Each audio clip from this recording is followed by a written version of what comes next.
Well, what is going on, Agape City? It is Thursday, which means it's Love Day. This is the time that you and I jump on these social medias. We open up this book called the Bible, and we're looking for the word that is our church's namesake, agape.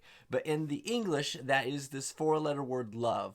But what agape is full unconditional love. It's the kind of love that God has for us. And the verse I have for you today is a good reminder of the type of love, agape, that we are supposed to have for God. And so you'll see this one in 1 John chapter 5, which 1 John is kind of like the love book. I mean, 1 Corinthians 13 is the love chapter where everybody talks about love, like at weddings and stuff. Love is patient, love is kind, that one.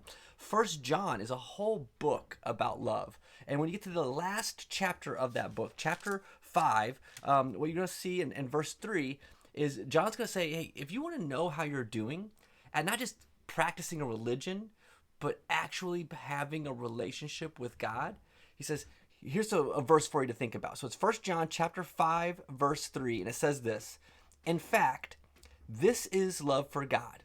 So this is how you do it.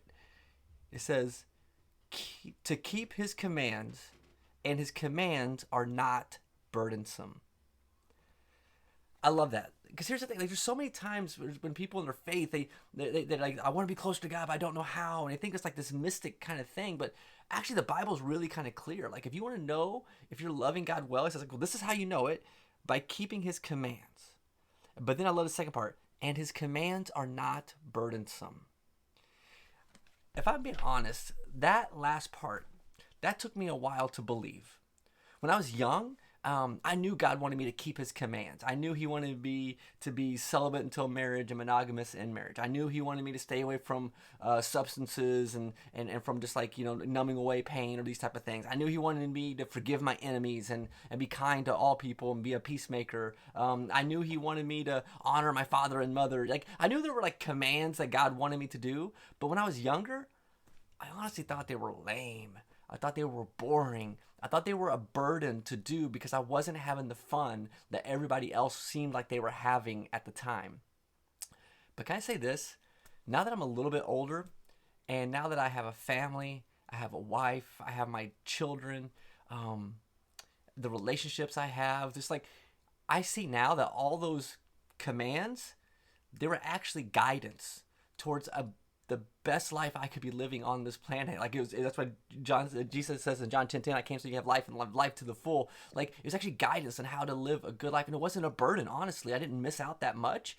And what I have now is so rich and deep versus so many of my friends who are now dealing with chaos from the consequences of decisions that they made back then. And so I just think about that. Like, if you love God, keep his commands, not out of a burden, but because these are going to make your life better. Because God loves you, and he gives these commands not to control you. He gives them to you to bless you and to save you from some hardship that you might walk yourself into. So let's love God well today. Let's live out his commands, and let's realize his commands are not a burden. They are a blessing. All right, that's all I got for you. Go get them today. Love you all. Peace. I'm out of here.